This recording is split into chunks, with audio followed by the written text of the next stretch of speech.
د پروان ولایتي روغتون دې روغتون ته هره ورځ سلګونه کسان د دې ولایت له بېلابېلو ولسوالیو او یو شمېر نورو ولایتونو څخه د درملنې لپاره راځي.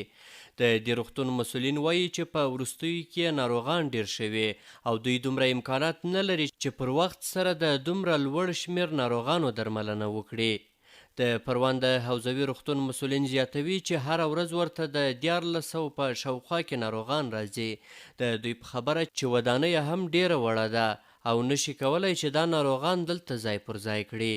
روز به روز تعداد مراجعین مو افزایش یافته. ورځ تر بلې مو د ناروغانو شمیر زیاتیږي. وړاندې تر دې دلته د داخله ناروغیو ناروغ کسان د 600 په شاوخوا کې راتلل، خو تقریبا د 1200 او 1400 ناروغانو دلته درملنه کیږي او دغه راز د بستر ناروغانو شمیر مو هم له حده زیات دی او تقریبا زموږ 100 بستر ټول له ناروغانو ډک وي او نشو کولی چې نور کسان جذب کړو.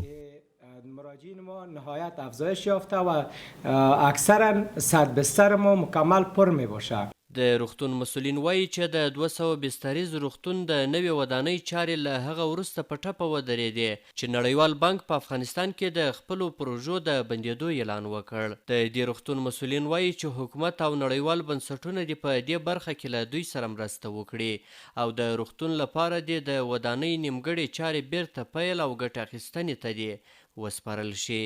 ظرفیت شفاخانه ما زموږ د روغتون ظرفیت باید لوړ شي او د پروان ولایت د 200 بستریز روغتون د جوړېدو جدي غوښتنه کوو او د دې روغتون نیمه چارې باید بشپړې کړای شي ترڅو د پروان ولایت د اوسیدونکو ستونزې ورسره حل شي. د روغتون ته راغلي کسانو هم له CMG سره په خپلو خبرو کې زیاته کړه چې حکومت د دې روغتون لپاره ودانۍ ورغوي او هڅه دې وکړي چې دې روغتون ته لا زیات امکانات په واک کې ورکړل شي. یعنی بالا مراجعین میبینی کلی مریض دارن. دا کسان ویني ټول ناروغان لري. د روغتون ودانۍ ډیره تنګه ده، خلک له زیاتو ستونزو سره مخ دي.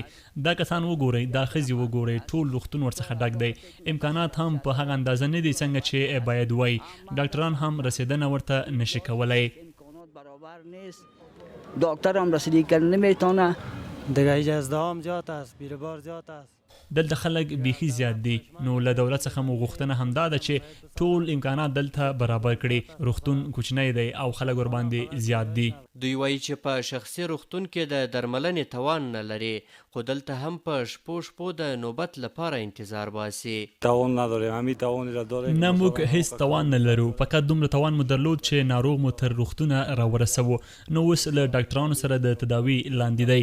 خدای دې له نورو ناروغانو سره شفا ورکړي. نه د چیش نباید چیش نباید یاد مگه قربان خب یا بخیر جنس سیلاب یه ورده خالی کار ده زراعت هم چه نیمونی کلا دلو دقب دل لاسا ورک چیش نباید چاید ولی لری فرض که اقا ولی خدای پاک کار ده حکومت ده خدای پاک مهربانه کرده مهربانه ذاته ده مگه خلا مریضان و اقا تداوی اقا که شفاخانه نه او ښه خدمت کوي. د یادونې وړ ده چې په افغانستان کې روغتیايي سکتور له ګڼو ستونزو سره مخ دی او په ډیری لرې پرتو سیمو کې لا هم روغتیايي خدمات په ډیره کمه کچه وړاندې کیږي. احسان الله کریمي، CMG، د پروان ولایت حوزوي روغتون.